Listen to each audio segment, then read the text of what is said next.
আচ্ছা, আজকে কিছু থিওরি দেখাই।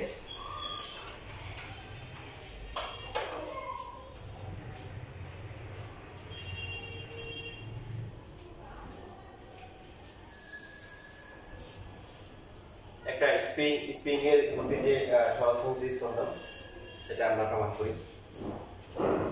যেমন হচ্ছে হলো যে একটা স্প্রিং স্বাভাবিক অবস্থা আছে মনে করেন, হ্যাঁ,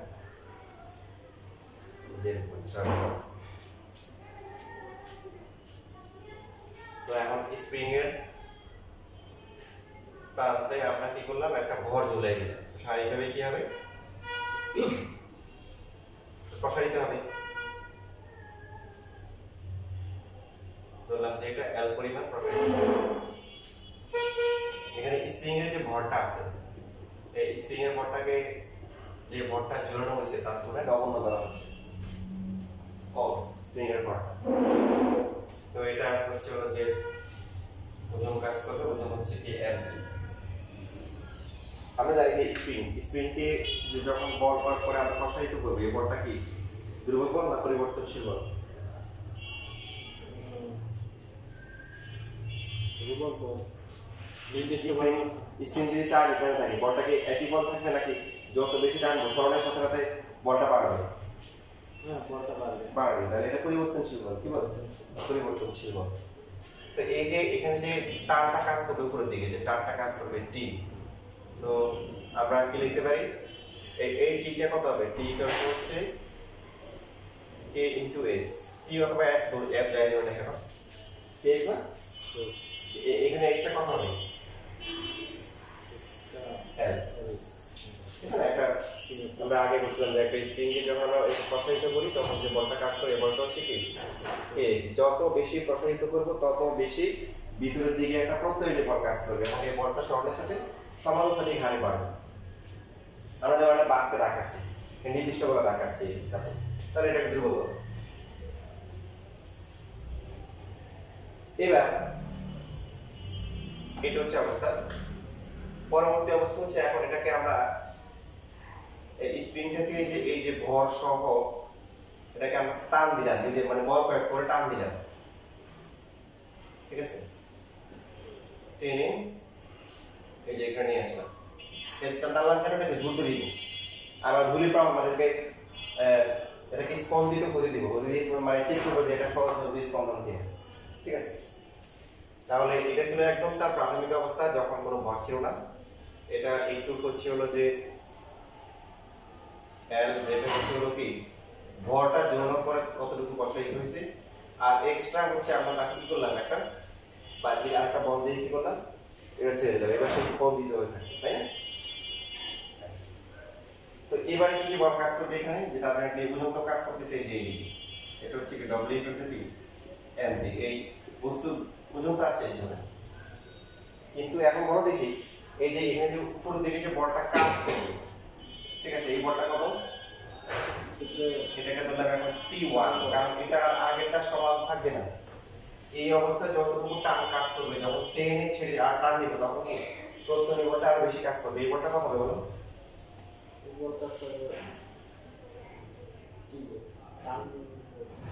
কত হবে দেখো, k ইনটু কি হবে L প্লাস x। মোট যে সরণটা হয়েছে যে এখান থেকে একটু পর্যন্ত L প্লাস x হবে। এবং এই অবস্থা ছেড়ে দিলে কি সাম্যাবস্থায় থাকবে? যেমন এইখানে হচ্ছে হলো কিন্তু এই অবস্থা একেবারে স্থির অবস্থায় আছে। তো এই অবস্থা ছেড়ে দিলে কি হচ্ছে, ব্যাক করবে এখানে। তো এখানে আমরা জানি যে আমরা ছোট জায়গা জানি যে সাফিশিয়েন্ট ইকুয়াল টু কি L ইনটু a। কোন মানটা বেশি বলো তো, T1 বেশি না W বেশি? T1 বেশি। অবশ্যই T1 বেশি, কারণ পিছন দিকে ব্যাক করবে। সো T1 মাইনাস হচ্ছে W by Mg equal to হচ্ছে কি M ইনটু a। T1 এর ভ্যালু কত? k ইনটু L প্লাস কি x মাইনাস হচ্ছে Mg ইকুয়াল টু হচ্ছে Mk। কি লেখা যায়? k ইনটু L প্লাস হচ্ছে kx মাইনাস হচ্ছে Mg ইকুয়াল টু কি Mk a। ঠিক আছে লেখা? এই প্রথম ক্ষেত্রে যখন সাম্যাবস্থায় আছে, এই অবস্থায় আছে, যখন আমরা স্প্রিংটাকে ভর ঝুলিয়ে দিলাম, ভরের কারণে সেই কি প্রসারিত হয়ে স্থির অবস্থায় থাকে। এই অবস্থায় কি হবে, টি আর হচ্ছে ডব্লিউ কি থাকবে সমান থাকবে। তার মানে হচ্ছে কে এল আর হচ্ছে হলো এমজি কি সমান। কে এল আর হচ্ছে এমজি সমান, তাহলে এই দুটো কি বাদ যায়। এখান থেকে আমরা লিখতে পারি কে এক্স ইকুয়াল টু হচ্ছে হলো কি এম কে। তার মানে হচ্ছে এখান থেকে হচ্ছে হলো এক্স ইকুয়াল টু কি এই যে আমরা লিখতে পারি k by m into x equal to হচ্ছে a, বা a হচ্ছে কি x এর সমানুপাতিক। k এক ধ্রুবক, এটা হচ্ছে এখানে স্প্রিং ধ্রুবক আর m তো হচ্ছে বস্তুর ভরটা ধ্রুবক। তাহলে তার মানে স্প্রিং এর যে গতিটা সেটা কি সরল চলিত স্পন্দন। ঠিক আছে, সরল চলিত কি স্পন্দন। আচ্ছা, তো আমরা যেটা জানি সেটা হচ্ছে হলো যে a ইকুয়াল টু হচ্ছে ওমেগা স্কয়ার x মান হিসাব করি। আর এখানে a ইকুয়াল টু কত আসছে, a ইকুয়াল টু হচ্ছে কি k বাই m ইনটু কি x। এই দুটো তুলনা করে কি আসে ওমেগা স্কয়ার ইকুয়াল টু কি k বাই m। এটা কিন্তু অলরেডি আগে একবার প্রুফ করা হয়েছে, তাই না? সো ওমেগার ভ্যালু কত, ওমেগার ভ্যালু হচ্ছে রোবার কি k বাই m। ওমেগা হচ্ছে কত 2 pi by t equal to হচ্ছে root over k divide by m। তো t ইকুয়াল টু কত 2 pi root over m by k হবে, তাই না? তাহলে স্প্রিং এর জন্য যে পর্যায়কাল পাবো, পর্যায়কালের জন্য দুইটা সূত্র, 2 পাই রুট ওভার হচ্ছে m বাই k। এটা কখন ইউজ করব, যদি স্প্রিং এর প্রান্তে যে এই mটা খেয়াল রাখতে হবে, একটা স্প্রিং এর ভর একটা স্প্রিং এর প্রান্তে ভর এর মধ্যে পার্থক্য আছে। তো এই mটা হচ্ছে স্প্রিং এর কি প্রান্তে যে ভরটা জোড়ানো হয়েছে সেই ভর, আর k হচ্ছে কি স্প্রিং ধ্রুবক। কি দিব স্প্রিং ধ্রুবক। এখন এটা দিয়ে বের করা যায়, অথবা স্প্রিং ধ্রুবকও লাগবে না, বস্তুর হচ্ছে হলো ভর লাগবে না, আরো সহজে বের করা যায়। সেটা কি এইখান থেকে যদি আমরা m বাই k এর মান বের করি কত হবে বলতো, l by g m divide by g। তাহলে 2 পাই রুট ওভার হচ্ছে l বাই g, যেটা সাধারণত স্যার বই ই দেওয়া, অন্য বইয়ে l দেওয়া আছে। তার মানে একটা স্প্রিং এর পর্যায়কাল কত হবে, সরল দোলকের ক্ষেত্রে আমরা যেমন বলি না যে সরল দোলকের পর্যায়কাল কৌণিক বিস্তারের উপর নির্ভর করে না, যে আমি এখান থেকে এনে ছেড়ে দিলাম নাকি একদম এখানে নিয়ে ছাড়লাম, এটা পর্যায়কালের উপর ডিপেন্ড করবে।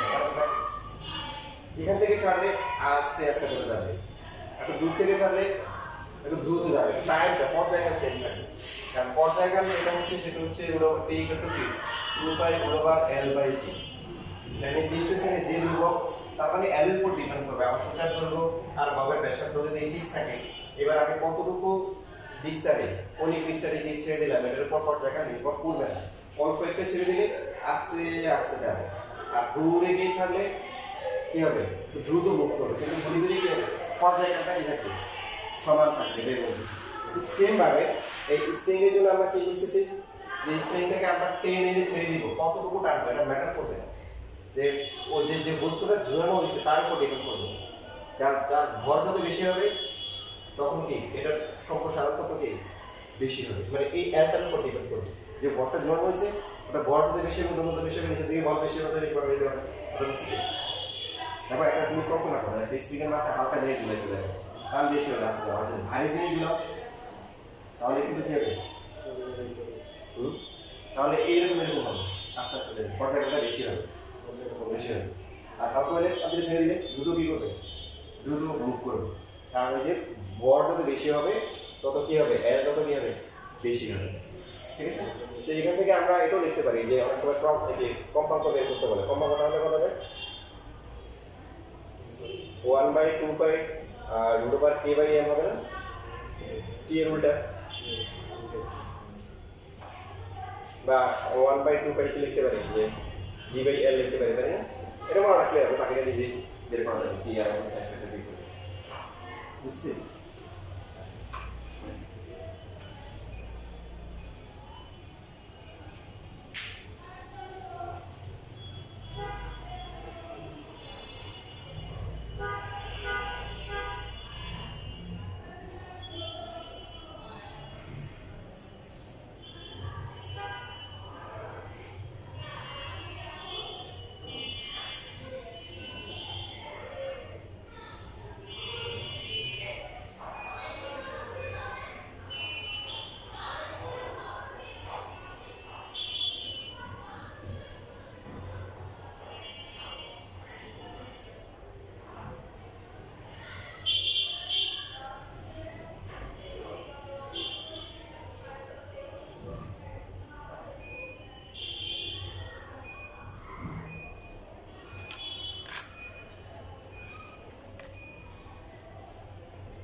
বাসায় গিয়ে রেকর্ড দেখে নিও।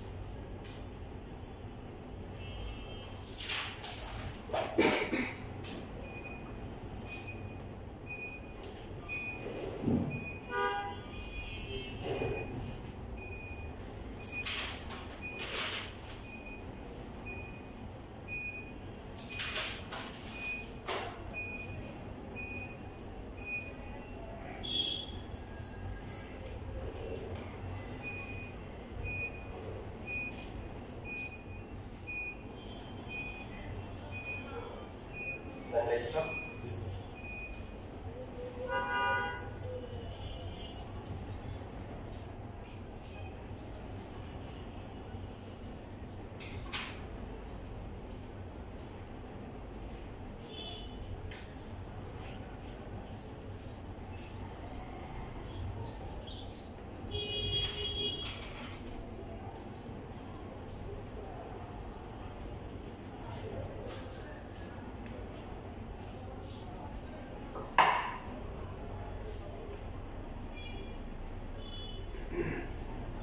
আমরা হচ্ছে যে মনে আছে ফর্মুলাগুলো মনে আছে সিকল টু কি এ sin কি ওমেগা টি আর পে হচ্ছে কত ওমেগা ইনটু এ তারপর হচ্ছে কি cos ওমেগা টি। এখন তো বুঝছো কেন এটা হইছে ডিফারেন্সিয়েশন করলে কি হবে এই যে এ থাকবে sin কি করলে cos ওমেগা টি অলরেডি আবার করতে হবে তো ওমেগাটা বের হবে সি ডিফারেন্সিয়েশন করতে পারি এখন সহজে বোঝা যাচ্ছে।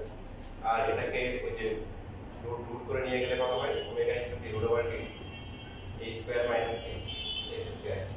তারপর ত্বরণ কত হয় এটাকে আরেকবার ডিফারেন্সিয়েশন করলে কি হবে মাইনাস ওমেগা স্কয়ার হবে এবং a sin ওমেগা t হবে, যেটাকে আমরা লিখতে পারি ওমেগা স্কয়ার ইনটু কি s লিখতে পারি। মনে আছে ডিফারেন্সিয়েশন যেটা করা হয়েছে এখন বুঝতে সহজ লাগবে। তো তাহলে একটা এই সরল স্ফন্দিত স্পন্দন সম্বন্ধে একটা বস্তু তার যে গতিশক্তি থাকে সেই গতিশক্তি কত হবে half of A V square না ভি কত ভি হচ্ছে তাহলে ওমেগা স্কয়ার হবে a স্কয়ার হবে ইনটু কি cos square into omega T আছে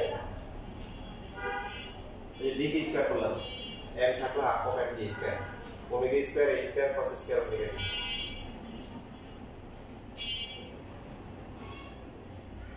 তো আমরা যেটা জানি যে ওমেগা স্কয়ার ইকুয়াল টু কি k divided by p, so omega square into m equal to কি লেখা যায় k, এই যে ওমেগা স্কয়ার ইনটু m এটাকে লেখা যায় k a square cos square omega t।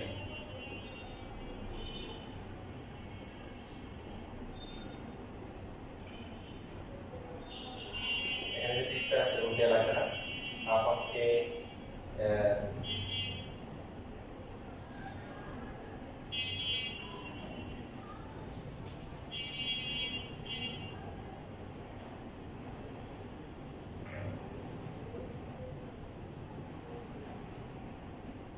minus x square, ঠিক আছে।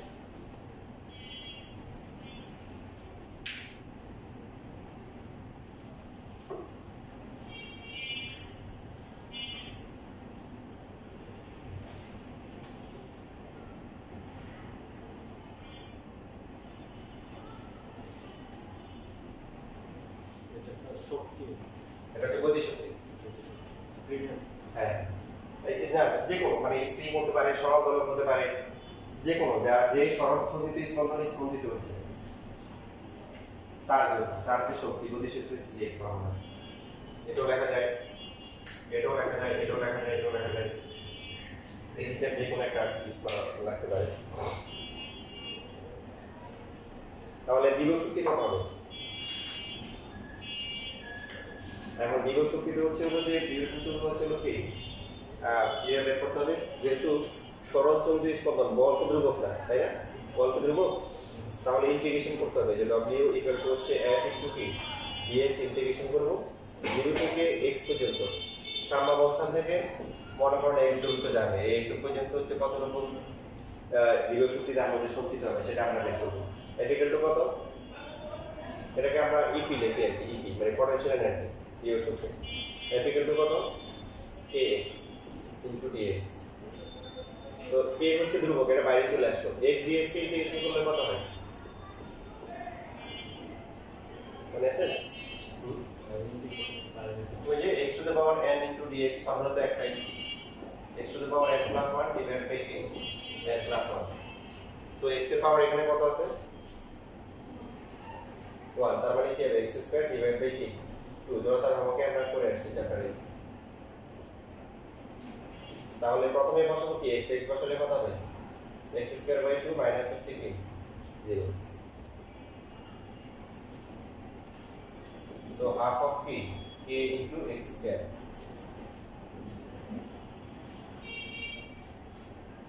যেটাকে আমরা লিখতে পারি হচ্ছে half of k into x x কি স্কয়ার করলে কত হবে a square sin square omega t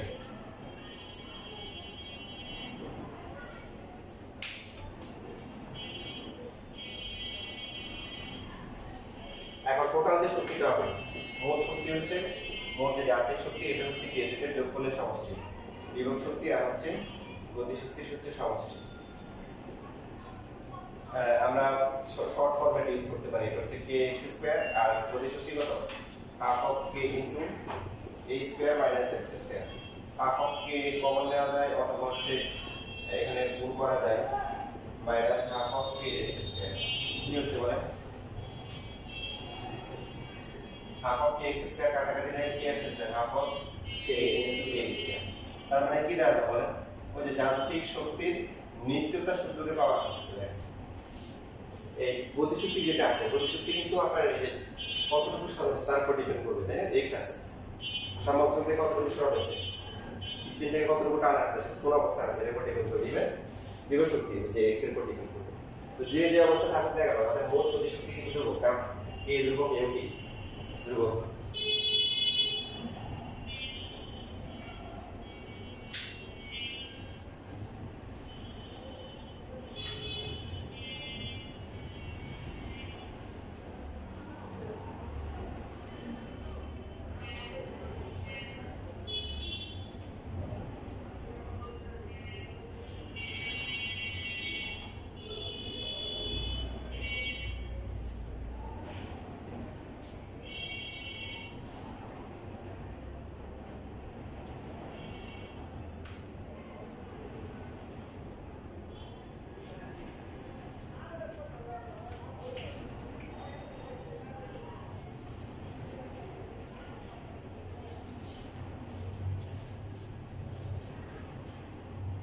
সব লেখা গেছে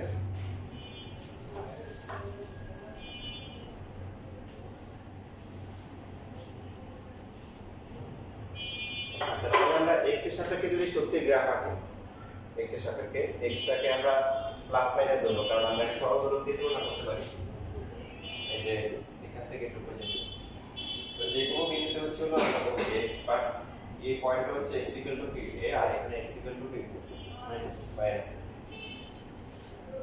শক্তির গ্রাফ এখানে তিনটা গ্রাফ আছে একটা গতি শক্তি একটা বিভব শক্তি একটা হচ্ছে মোট শক্তি তো প্রথমে যদি বিভব শক্তির কথা চিন্তা করি dp = হচ্ছে কত half of k ax square হ্যাঁ ধ্রুবক x স্কয়ার যদি এটা পরাবৃত্ত হয় সেকেন্ড পেপারে ম্যাথ করলে তোমাদের আরো ক্লিয়ার হবে তারপরে x 0 হলে কত ep 0 x 1 হলে কত হবে 1 হবে বাট 2 হয়ে গেলে আর 2 না 2 হয়ে গেলে কত 4 3 হয়ে গেলে কত নাই মানে দেখা যায় আর -1 যদি বসাই তাও কি তাও +1 তাই না মানে প্লাস হাফ কে তারপরে -2 বসালে কত হবে তারপরে এই বিভব শক্তির যে গ্রাফটা সেটা এরকম হবে ধারার মতো বাড়ির মতো চাঁদের মতো যে যাই হোক একটা এরকম করে হবে এটা হচ্ছে ই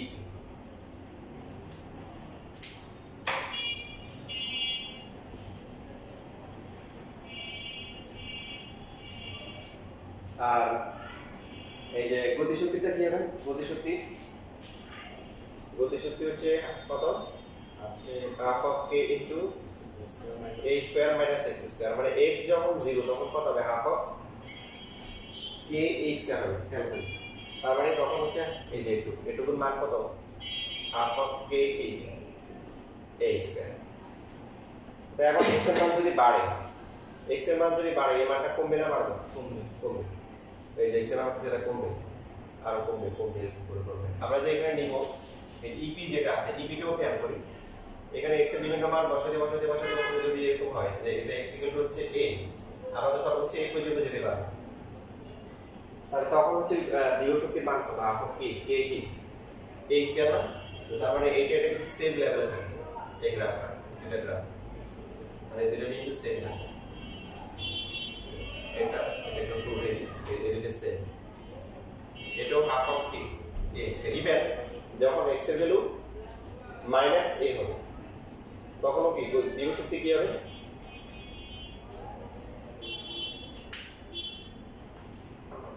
সেম হবে না? সেম। তাও হচ্ছে half of K a square.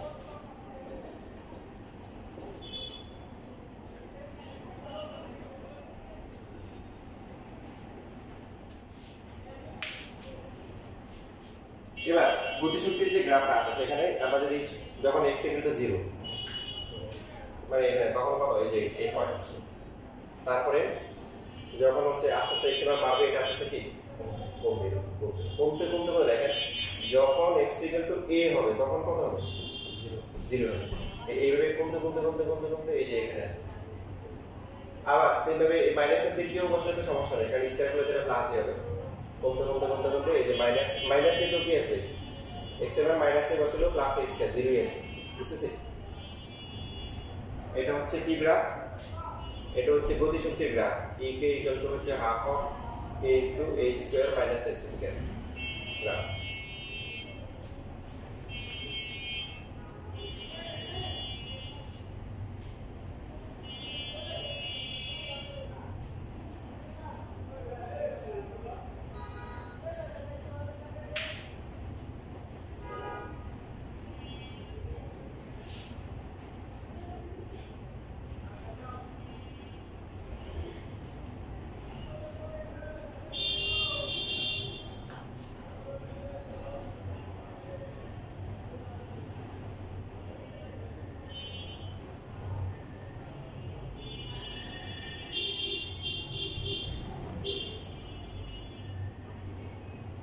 আচ্ছা, তারপরে মোট শক্তির গ্রাফটা কি হবে?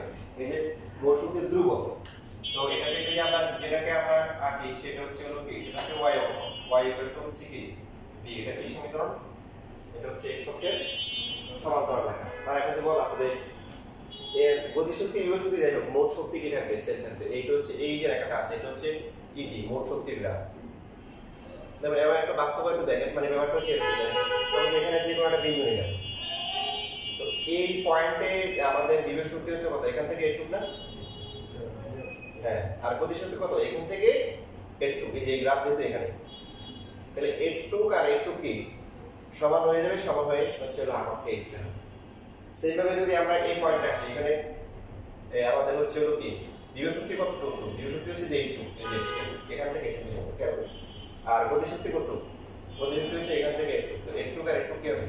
সমান হয়ে মোট শক্তি সমান থাকবে। এই দিক হচ্ছে যে কোনো x এর যে কোনো মানের জন্য এটা হচ্ছে কি শক্তি? বিভব শক্তি। আর এখান থেকে এটুক হচ্ছে কি গতিশক্তি। তো এই ভ্যালুটা আর এই ভ্যালুটা কি হবে? সমান হয়ে মোট শক্তি সবসময় ধ্রুবক হবে। এটা গুণ করতেছে। তার মানে এই যে পয়েন্টটা আছে দেখেন, এই পয়েন্টে কোন একটা পয়েন্ট আছে যে পয়েন্টে গতিশক্তি আর বিভব শক্তি কি দুটোই কি সমান।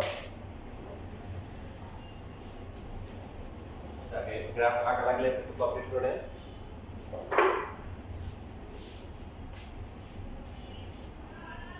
সব আঁকার দরকার নেই, মাঝখানে যেগুলো দাগ করে দিচ্ছি এগুলো না আঁকা হবে। জাস্ট বিভব শক্তি, গতিশক্তি আর হচ্ছে মোট শক্তি, এটা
শেষ লেখা।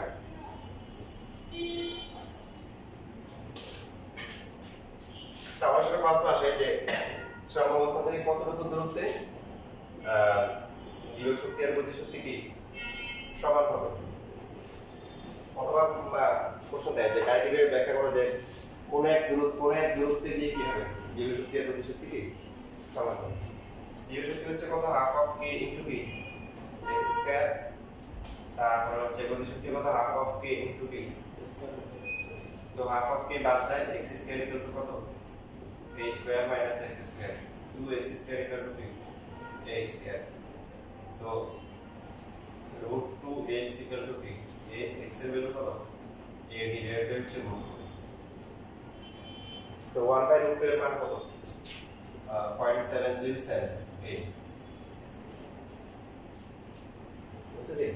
মানে এখানে কি বোঝাচ্ছে, বিস্তার যদি কি হয় অর্থাৎ 10 মিটার বা 10 সেন্টিমিটার, তাহলে 0.7 প্রায় কত হবে, 0.7 সেন্টিমিটার, 7.1 এর কাছাকাছি, কত 7.1 সেন্টিমিটার গেলে কি হবে, তখন গতি শক্তি আর বিভব শক্তি কি হবে সমান হবে। এটা বোঝাচ্ছে যে বিস্তারের 1/√2 গুণ।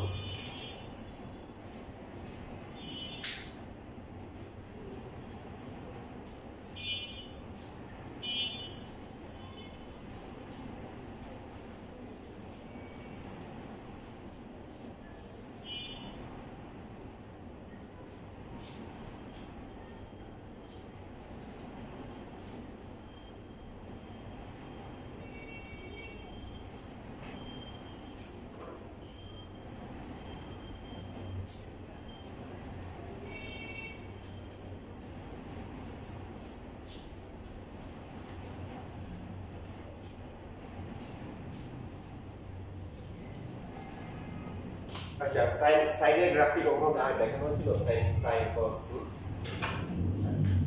আমরা যদি গ্রাফ আঁকি y = sin x এর গ্রাফ রাখি, আমরা ক্যালকুলেটর হাতে নাও এবং সফটওয়্যার পিক করো sin x একটা করে লিখে,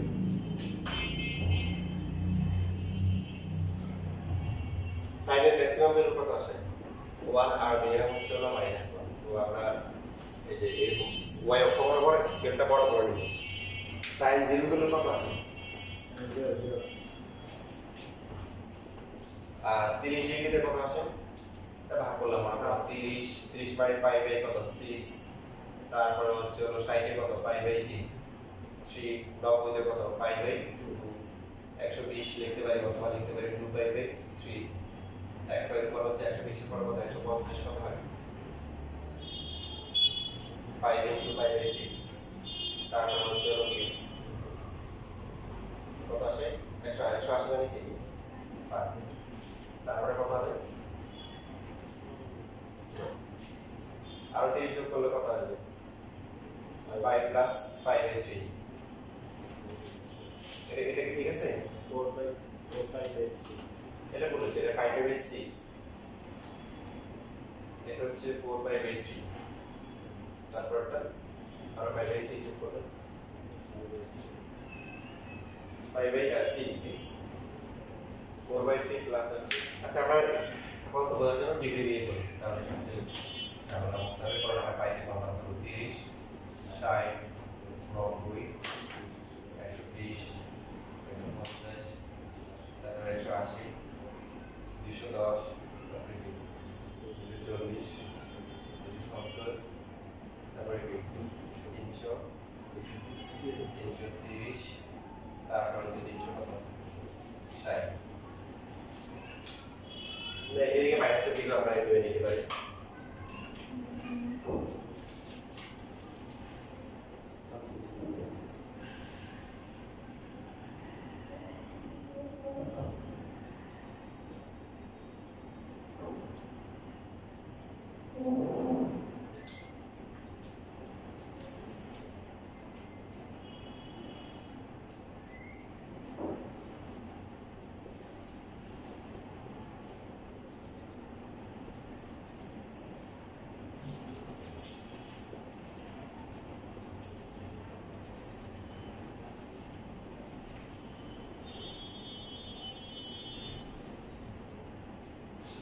তো 0 এর জন্য কত আসে 0 0 এর জন্য 0 আসে, 3 ডিগ্রির জন্য কত আসে?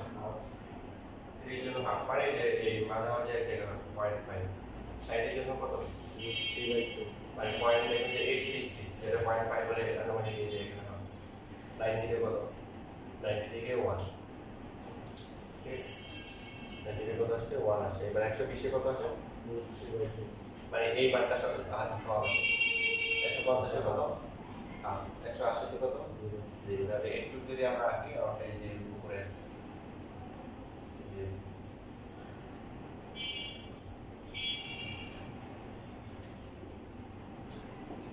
তারপর 210 এ গেলে মাইনাস 8, এটা মানে এই যে 240 এ মাইনাস 0.866, 270 এ কত? মাইনাস 1। আবার 300 তে মাইনাস হচ্ছে, মাইনাস 330 এ কত? মাইনাস 8, 360 এ কত? তাহলে বাকি এই যে হাফটাই যে এখানে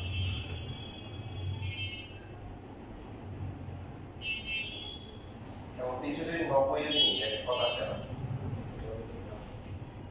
প্লাস আসে। মানে এটা এই যে এটা একটা লুপ কমপ্লিট হয়েছে যেটা পুরোটা।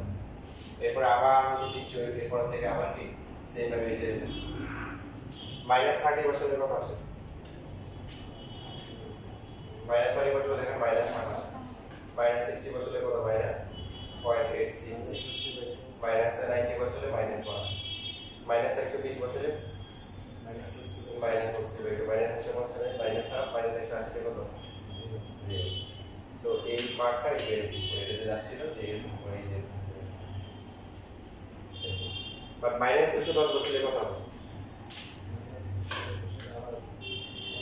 আবার প্লাস আর আসতেছে, তার মানে হচ্ছে যে উপরে প্লাস আর 210 এই যে মাইনাস 240 এ প্লাস 0.866, 270 হচ্ছে কত? মাইনাস প্লাস 1, এরকম করে করে এই যে এরকম করে করে আবার মাইনাস 360 এ গিয়ে কিন্তু 0 হবে, মাইনাস 360 এ 0 হবে। কারণ মাইনাস 330 এ দেখেন প্লাস 0.5 আসে, মাইনাস 300 তে কত আসে? প্লাস পয়েন্ট যোগ করে দিতে পারেন। হ্যাঁ, তার মানে আমরা সাইন কার্ভ দেওয়ার সময় যেমন নিজের উপরে দিয়ে যে এরকম করে দিই, তো এটা 360 এ গিয়ে পরপর কি হয়? 360 ডিগ্রি পরপর গিয়ে একটা লুপ কমপ্লিট হয়, ঠিক আছে? এটা হচ্ছে সাইন কার্ভ। তো এই যে সূত্রটা আছে এটাকে আমরা এইভাবে লিখতে পারি যে x হচ্ছে a sin ওমেগা t, যে এদিকে হচ্ছে ওমেগা t, এদিকে কি ওমেগা t, আর এদিকে হচ্ছে হলো কি x। এটা হচ্ছে সরলরের গ্রাফ, ঠিক আছে? সরল ভার্সেস কে সরল।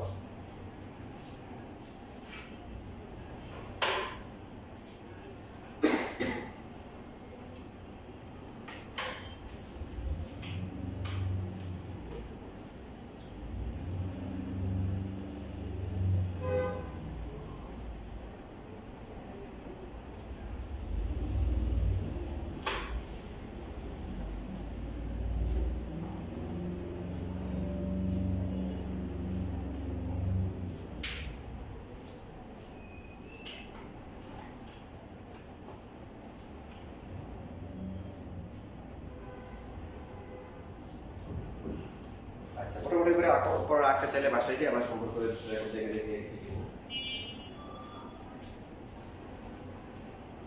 এখন এটা হচ্ছে পুরোটা পুরো একটা ঘূর্ণন হচ্ছে না? একটা ঘূর্ণনের যে সময় লাগবে সেটা হচ্ছে কি পর্যায়কাল।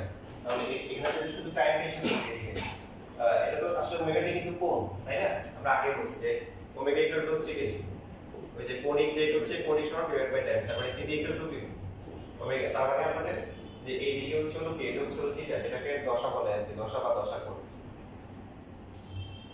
আর যদি শুধু টাইমের অ্যাসপেক্ট হিসাব করি তাহলে এটা হচ্ছে পর্যায়কাল।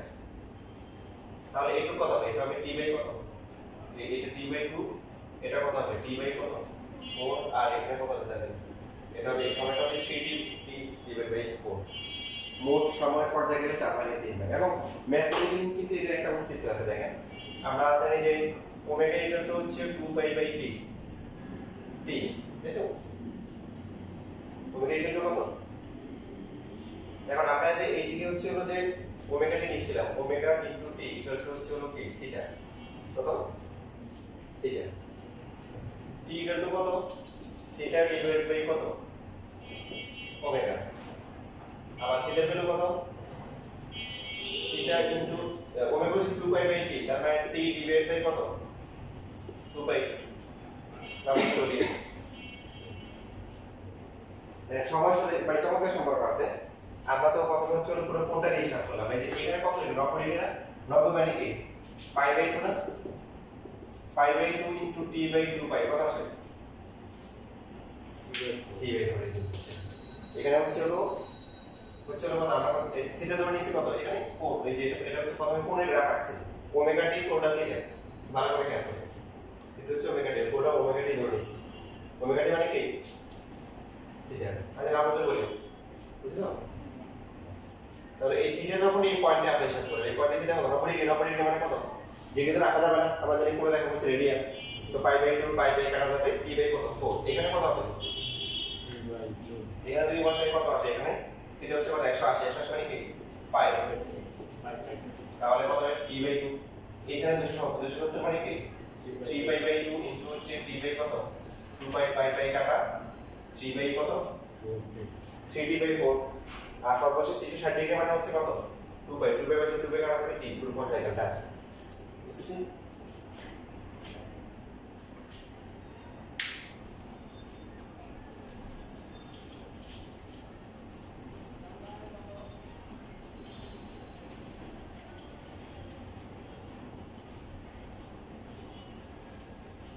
তবে এখানে গ্রাফে চেঞ্জ আসবে আসলে মানে আমরা যে গ্রাফটাতে বললাম যে 1 হবে না কি হবে এবার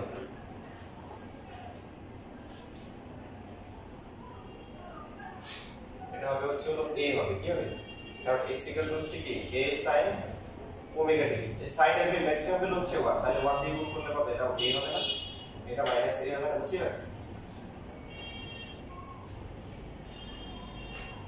এবার আমরা হচ্ছে যে আঁকবো হচ্ছে কিসের গ্রাফ বেগের গ্রাফ আঁকবো বেগ হচ্ছে কত omega a into t cos omega t প্রথমে আমরা শুধুমাত্র cos এর গ্রাফটা আঁকি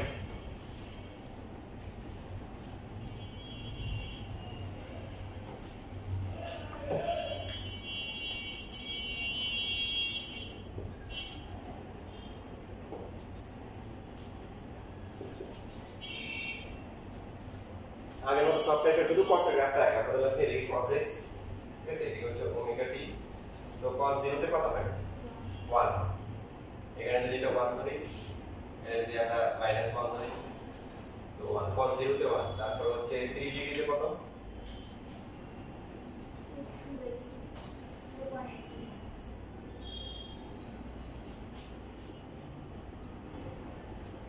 বড় হয়ে গেছে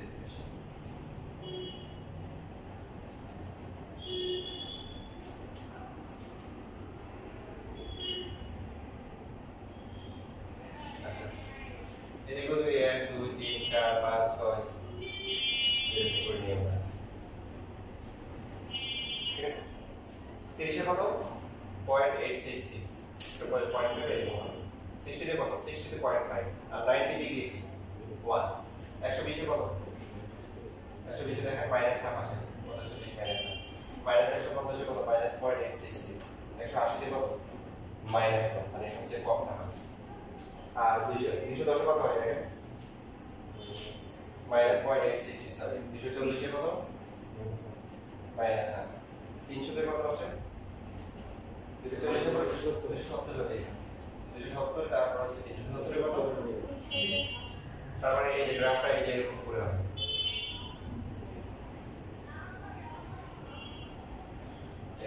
তারপরে এটা পারবে 300 তে গিয়ে কত হয় 300 হ্যাঁ পয়েন্ট 300 তে গিয়ে কত হবে হাফ তারপরে 330 এ কত হবে মানে দেখা যাবে 360 ডিগ্রি কি তখন 1 হবে এটা সমান হবে মাইনাস 3 ডিগ্রি আসলে কত আসে দেখেন না প্লাস 3/2 হবে এর cos মাইনাস হলে প্লাস হয়ে যায় কারণ এটা চেক করতে cos মাইনাস হলে প্লাস করতে তার মানে এই যে তারপরে হচ্ছে মাইনাস 60 বসালে কত হবে মাইনাস হাফ এ যে তারপরে হচ্ছে মানে মাইনাস 90 তে কত হবে মাইনাস 90 হচ্ছে হলো 0, এটা মাইনাস 60, এটা মাইনাস 30, এরকম করে বের হবে এই যে বাকি এই যে পার্টটা আছে এটা হচ্ছে কত মাইনাস সরি এরকম করে হবে মাইনাস 120 এ কত হবে তাও মাইনাস থাকে 20 এর উপরে করতে করতে মাইনাস 180 তে কি হবে মাইনাস 150 মাইনাস 180 তে মাইনাস 1 এরপর থেকে আবার কি করতে করতে 270 গিয়ে কি হবে মাইনাস 270 গিয়ে 0 হবে এই সাইনের গ্রাফটা আর কসের গ্রাফটা যদি আমরা একটু খেয়াল করি দেখেন এটা ছিল কি কসের গ্রাফ সাইনের গ্রাফটা কেমন ছিল 0 তে 0 90 দিকে কি হইছে ম্যাক্সিমাম হইছে রাইট তারপরে 180 দিকে কি হইছে 0 হইছে আর 270 এ গিয়ে আবার কি হইছে মাইনাস হইছে সবচেয়ে যে হইছে একটু খেয়াল করেন দেখেন এই যে পরীক্ষা একটা এমসিকিউ আছে যে সরল জ্যোতি স্পন্দনের সরণ এবং বেগের মধ্যে দশার পার্থক্য কত দশা মানে কোণের পার্থক্য তো এটা নব্বই এটা মুখস্থ করে দেয় কিন্তু আপনি এই গ্রাফ থেকে দেখেন এটা কিসের গ্রাফ সাইনের গ্রাফ ব্লু কার্ড হালকা ব্লু সেটা ব্ল্যাক এটাকে ধাক্কায় যদি 90 এর পার্থক্য কত 90 ডিগ্রি না ওর ধাক্কায় যদি কি করো না এখানে নিয়ে আসি 90 ডিগ্রি তাহলে এটা সমান হয়ে যাবে ভালো করে দেখেন এটা জাস্ট এখান থেকে একটু 90 ডিগ্রি পিছিয়ে আছে এটাকে ধাক্কা না পড়ে আগায় গেলে কি হবে দুটো ওভারল্যাপ হয়ে যাবে দুটো সেট হয়ে যাবে এইজন্য হচ্ছে বেগ এবং সরণের কি দশা পার্থক্য কত ডিগ্রি 90 ডিগ্রি পার্থক্য ঠিক আছে এবার আসেন ত্বরণ যেটা আছে ত্বরণের গ্রাফটা যদি আমরা আঁকি ত্বরণ হচ্ছে কত মাইনাস ওমেগা স্কয়ার a তারপরে কি sin ওমেগা t এখন আমাকে একটা প্রশ্ন করেন এই মানটা আসলে কত আমরা 1 রাখছি cos এর জন্য cos এর মান 1 বাট আসলে বাস্তবে এই মানটা আসলে কত হবে বলেন তো দেখি বেগের গ্রাফ আঁকলে এই মানটা কত হবে খুবই সহজ এই একটু মানটা কত হবে এদিকে যদি আমরা আসলে বেগ নিই আর এদিকে হচ্ছে ওমেগা টি নিই তাহলে কি হবে হ্যাঁ মানে এইখানে কত হবে এটা আমরা জানি সাইনের cos এর মান ম্যাক্সিমাম ভ্যালু 1.0 মানে মিনিমাম মাইনাস 1 থাকে বাট এই যে গ্রাফটা এই গ্রাফ যদি আমরা আঁকি তাহলে একটু বের কত হবে আমার প্রশ্ন আগেটা যদি বুঝে থাকেন এখন পারা আছে এইটু বের 1 হবে দেখেন এই যে একটা কি বলছিলাম যে x = a sin omega t আমরা বলছি sin ম্যাক্সিমাম ভ্যালু 1 তো এই গুণ হওয়াতে প্রত্যেকটা ভ্যালুর সাথে কি হবে a গুণ তার মানে এখানে হচ্ছে আমরা তো cos এর গ্রাফটা আঁকলাম তাদের গুণ আকারে আছে কে ওমেগা a তাহলে এই যে এটা হচ্ছে হলো যে ওমেগা a আসবে আমরা যে আমরা পড়ছিলাম b ম্যাক্সিমাম = ওমেগা a মনে আছে কমপ্লিট কিন্তু মিলতেছে কিন্তু b ম্যাক্সিমাম = ওমেগা a তাই না ক্লিয়ার আচ্ছা এটা কিন্তু সরলতা হচ্ছে হলো বেগের বিষয় ত্বরণ এখন কি হবে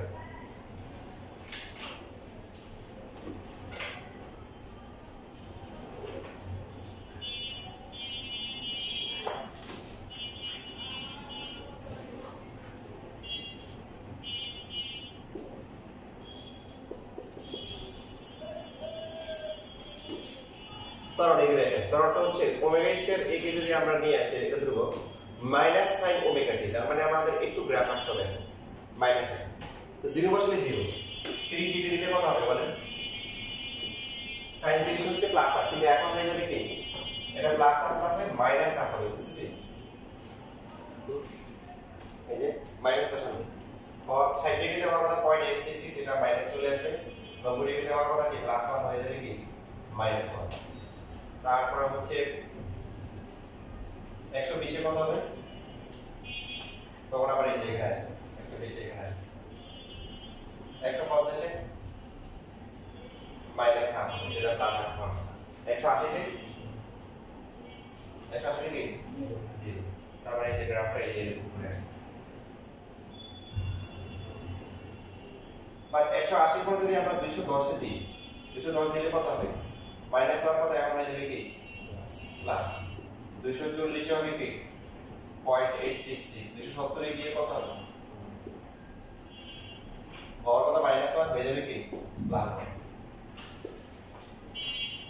এবার আমরা মাইনাস থেকে একটু আসি minus 30 minus 60 minus 90 minus 120 minus 150 minus 180 একটু বেশি আসে মাইনাস 30 দিলে কত আসবে ওই যাওয়ার কথা মাইনাস, কিন্তু মাইনাস নিয়েছে কি সাইন মাইনাস হলে কিন্তু মাইনাস হয়, এটা প্লাস প্লাস 0.5 হবে।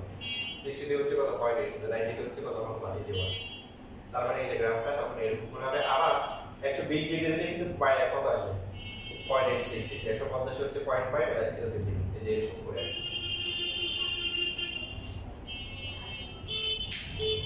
360 দিয়ে কত হবে এখানে 270 যখন আসবে 270 এর কত হবে বলেন, বড় কথা প্লাস 1 হয়ে যাবে কি মাইনাস 270 এর কি হবে মাইনাস 1 হবে। তারপরে 360 দিলে 0, 360 দিয়ে কি হবে 0 হবে।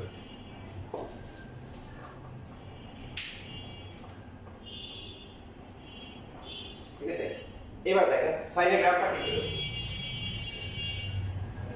1 থেকে না, কসের গ্রাফটা বলতে সাইনের গ্রাফটা ছিল 0 তে 0, মানে সরল যেটা ছিল 90 তে কত হচ্ছে 1 হচ্ছে, দেখেন এরকম হচ্ছে, এই যে এরকম দুইটা মিলে এই যে এটা গেছে নিচে, যে উল্টা দিকে এই যে এরকম ছিল না। এখন দেখেন তো আপনি চিন্তা করে দেখেন, এখন এই এটা হচ্ছে ত্বরণের গ্রাফ, এটা হচ্ছে ত্বরণ আর এটা হচ্ছে কি সরণ। ত্বরণটাকে কতটুকু সরাইলে ওটার সাথে মিলবে বলেন তো, বলেন বুঝতেছি। এটাকে যদি আমরা এই যে 180 ডিগ্রি নিয়ে আসি যে এখানে একটু, তাহলে এই মাথাটা তখন হচ্ছে কি এই যে উপর দিকে আসা শুরু করবে, ঠিক না? এই জন্য হচ্ছে আমরা কি বলি যে সরণের সাথে ত্বরণের দশা পার্থক্য কত? 180। তাহলে এখন বলো বেগের সাথে ত্বরণের কত হবে?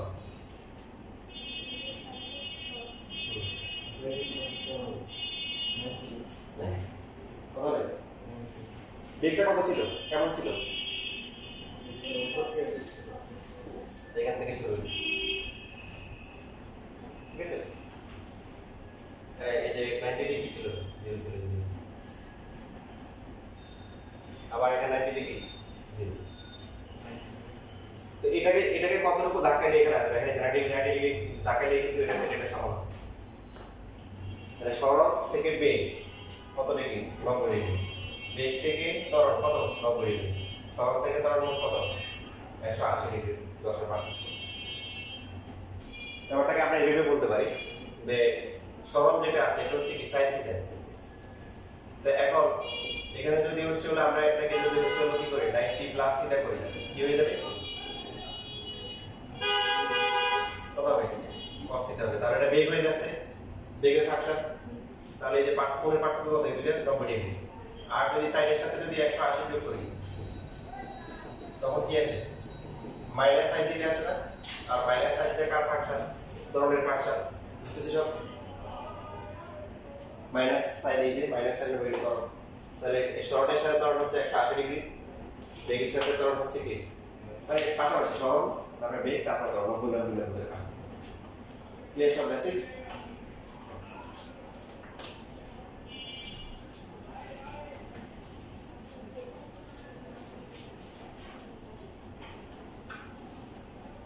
আজকে এইটুকুই থাকুক, আবার ইনশাআল্লাহ আমাদের যে আজকে ক্লাস বাদে, হ্যাঁ আগামী সপ্তাহে যে পরীক্ষাটা হবে বুধবারে, কলেজ তো বন্ধ থাকবে না স্যার, আমার কলেজ 20 রমজান পর্যন্ত খোলা আছে স্যার।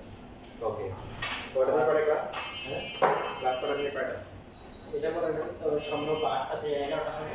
ও তাহলে তো সমস্যা নেই, কিন্তু পরীক্ষা চলমান থাকে রমজান মাসে। কোনো সমস্যা নেই। তাহলে তোমাদের আগে দিবে আর কি, হয়তো 2টা বা 3টার দিকে এসে